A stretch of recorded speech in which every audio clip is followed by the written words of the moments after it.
And for our next speaker to get to know more vision regarding AI, ladies and gentlemen, this would be on the future of digitalization. He hails from China. Ladies and gentlemen, he's the co-director of FinTech Research Center in Finhai International School of Finance in Fudan University.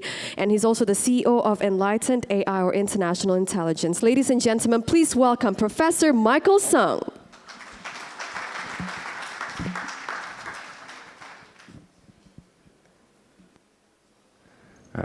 All right, thank you very much. It's a very honor to be here. Today I'm going to talk a little bit about something that I think affects everybody in this room, okay?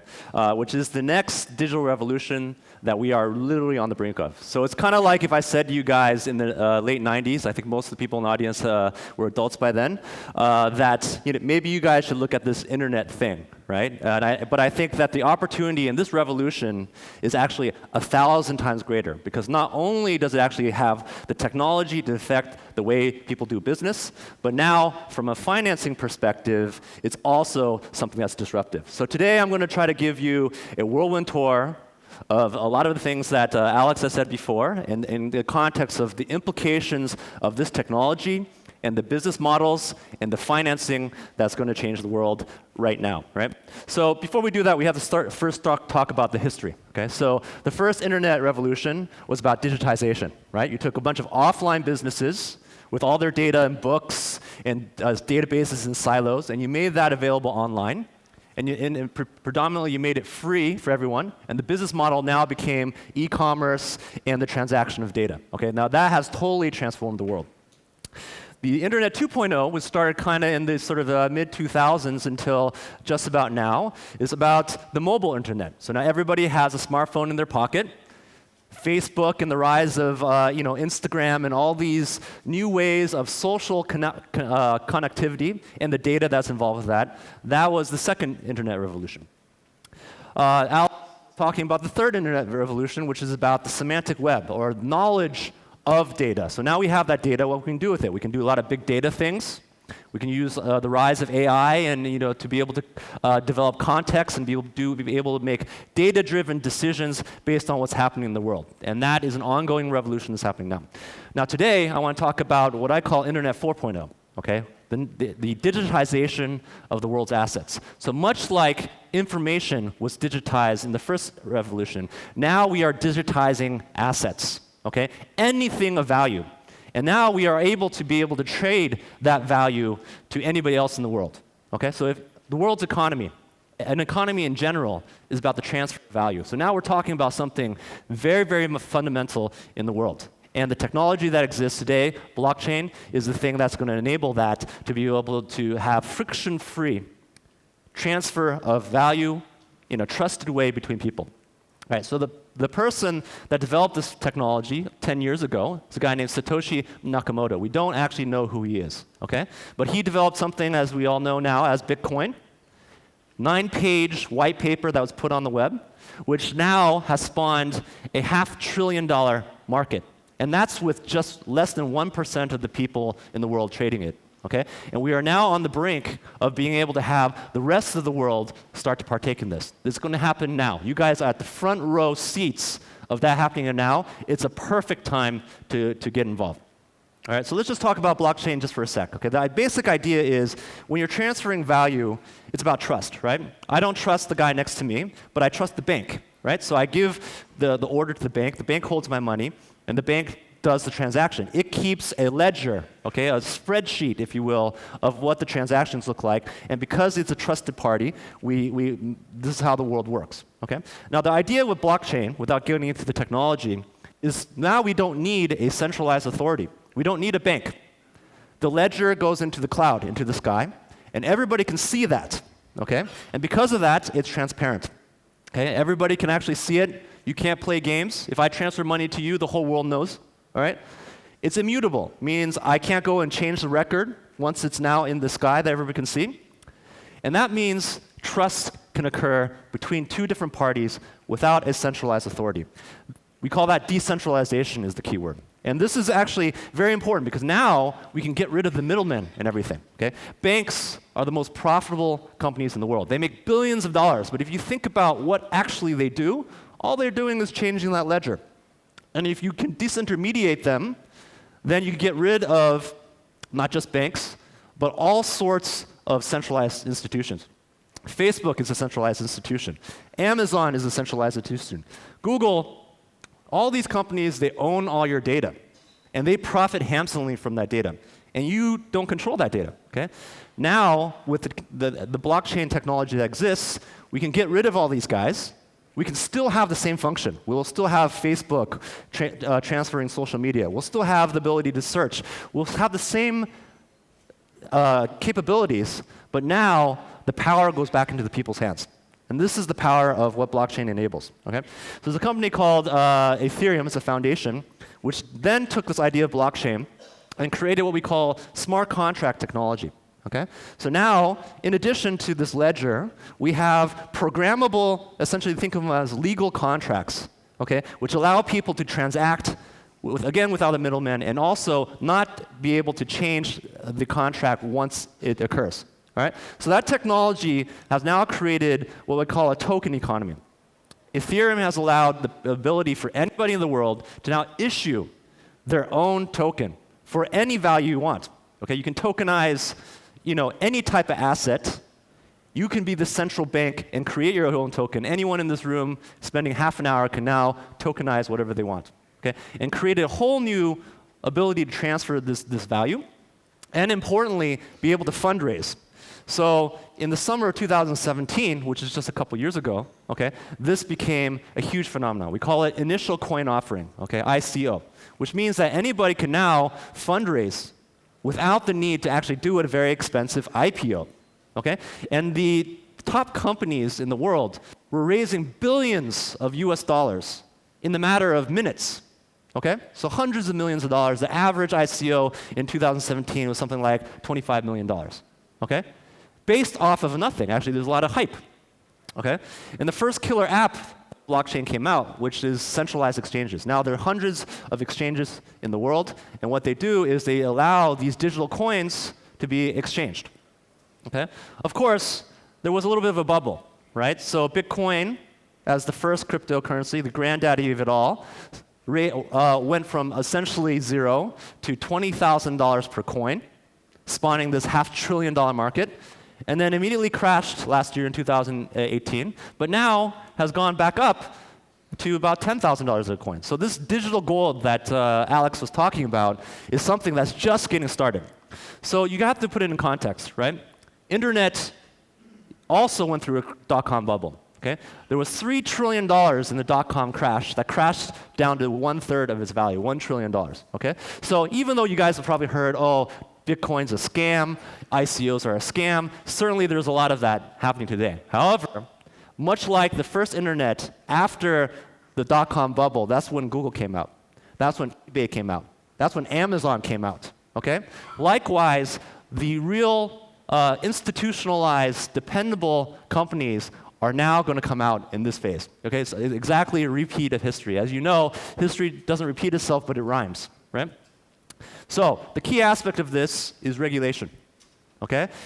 As of last year, SEC in the US, FINMA in Switzerland, all the world's major regulatory bodies have come in to regulate this. Okay? And when you regulate it, that means that you deal with things like KYC, you call it know your customer. We have to know that the customer is doing valid business and is not doing things like anti-money laundering, which is a big concern. So now all that's fixed, which means we are now on the brink, literally this year, okay, where all the institutional companies in the world, which includes Wall Street and every Wall Street component equivalent in the world, is now coming in big time into this economy. Okay, NASDAQ is already trading Bitcoin's futures. Goldman Sachs bought a crypto exchange. I know we have friends who have indicated that Goldman Sachs is heavily recruiting for its crypto trading business and hiring anybody in the space in preparation for the big move into this economy. JP Morgan, Jamie Dimon, famously said Bitcoin is a scam. now created his own JP Morgan coin, right? And even the most traditional institutions like pensions and endowments now all have Bitcoin exposure, right? Stanford, Yale, different pension funds, all are now getting into the game. So what that means is that less than 1% of the market is now going to be institutionalized money flooding into this economy, okay? So I view that this economy, again, the dot-com bubble was a $3 trillion market, okay? This will be a 10x or 100x market in the next half decade. This is what I predict, right? We have exchange-traded funds.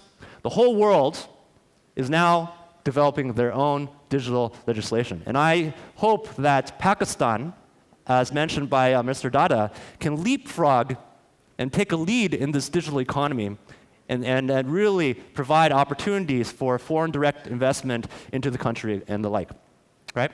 Facebook also got into the game recently. Facebook, 2.3 billion people, so already a top economy, bigger than the China if they come online, causing a lot of ruckus because in an unregulated environment, they can completely disrupt governments. China, I do a lot of fintech research. China just released their own crypto. The top economy in the world has been researching this since 2014. Has released their own cryptocurrency, a digital RMB, if you will, okay, which has been released to all the top banks, and including Alibaba and Tencent and things like that, creating the possibility for this to flood the world. Okay, as you know, CPEC, $65 billion project, is the central pillar for China's One Belt One Road strategy. Now, they want to create a digital reserve currency to be able to transact in that, and they want all that money to flood down into the corresponding countries, of which CPEC is a major contributor. So now we have the potential for a lot of Chinese money and any other kind of money to flood into the Pakistan economy based off of this. So this is something that we should look at. And because of this, I was, for the last 2 years, I've been at Davos, roping in the top technology experts in blockchain, the regulatory people, the people who are doing the legal stuff, all together consortia so that we can actually do this, okay? And so I come here today, including Ernest and Alex and a few of our other peers and partners, with the full stack ability to allow any organization or any company here in Pakistan to take part of that revolution. All right, so let me just go on and say what the implications of this technology is. So 2019 is what we call the year of the STO. So remember there's this thing called ICO, right? Completely unregulated, okay? Now there's a regulated cousin, a much better behaved cousin called STO, Securitized Token Offering, okay? Allows you to fundraise, allows you to securitize any asset in a regulated way. And that's why Goldman Sachs and JP Morgan and all these other big guys are coming into space, okay? Because now what you can do is you can digitize any asset you can think of, whether it be fine art, which actually is a $65 billion market and one of the best performing alternative asset classes. But I would imagine anybody in this audience, only a few of you have the wherewithal to invest in that market. Now we can actually take that asset, digitize it into a token, and allow anybody in this room to trade peer-to-peer from their real estate. It's a $230 trillion market, representing 60% of global wealth. Any of you guys try to conduct real estate transactions cross-border, forget about it. Leave it to the big guys. Now, all have parts of this exposure. So any asset, which includes commodities like gold or oil, Apple, shares of Apple, any type of asset, physical or virtual, can now be digitized and made friction-free.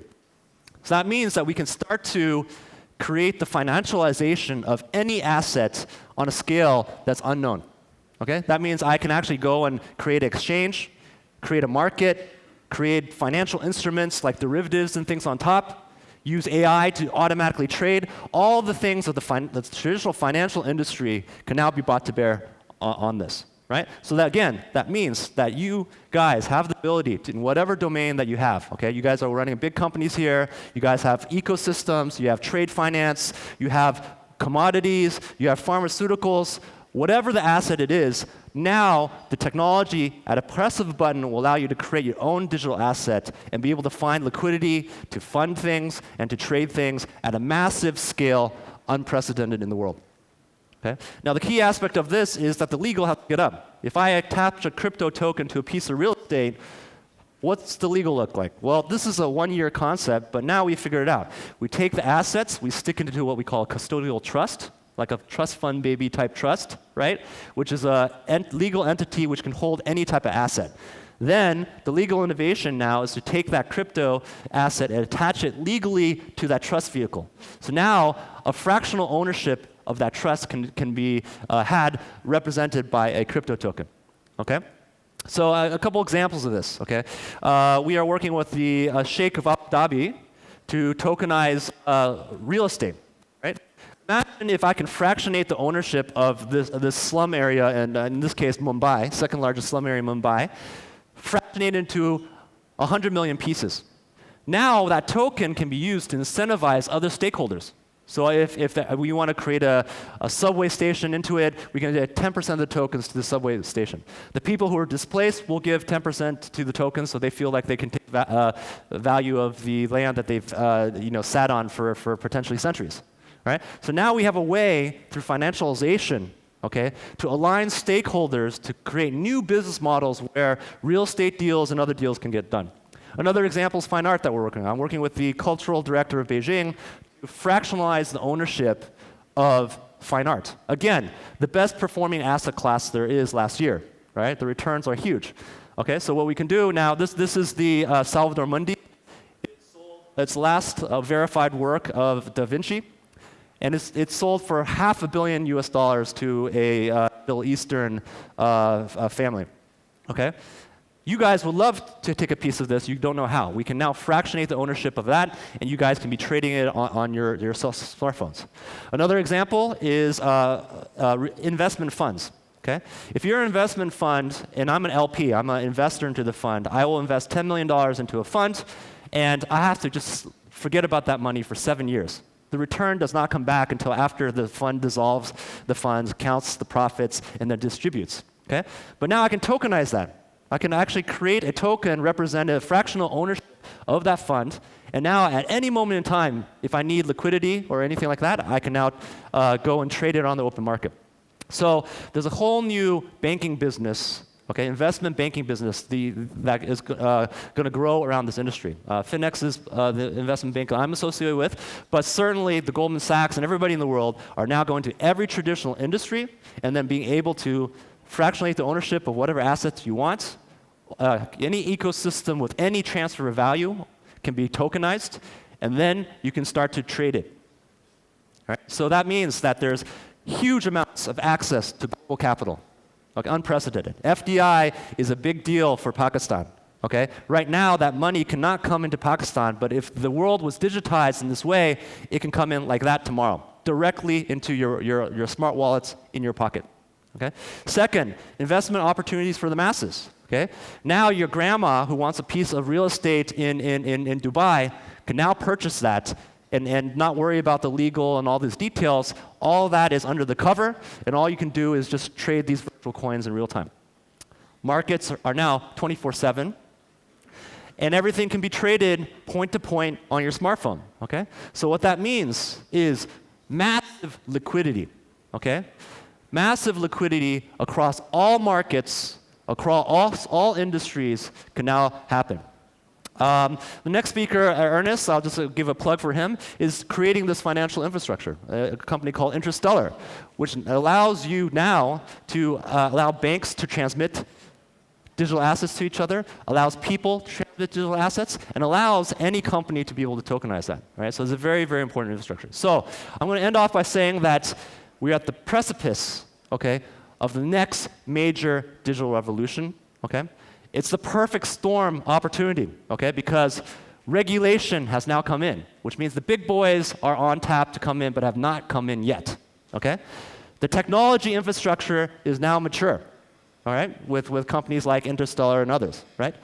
The legal infrastructure to enable this is happening, and now all that remains is traction in terms of industry. across all industry. You guys can, I'll be hard-pressed to find a single person in this room who does not apply to this technology. Much like the original internet is applicable to all industries and all people. It doesn't matter if you're baking bread, right? Because if you're transferring value, which is what all economies and all businesses do, then this thing will allow you to fundraise, allow you to take your illiquid asset and find investors and buyers to trade it, to create financial instruments and everything beyond. So I believe that this is the fundamental technology which will enable Pakistan to transform. And I'm hoping to work with the government. I'm hoping to work with industry leaders here to be able to enable a bright new future for Pakistan. Thank you very much. Thank you very much, Professor Michael Song, for the excellent presentation and the importance of the future of technology of blockchain. Our theme is reinventing the future. So everything Mr. Michael Song has presented, it is undoubtedly only the vital means to reinvent the future.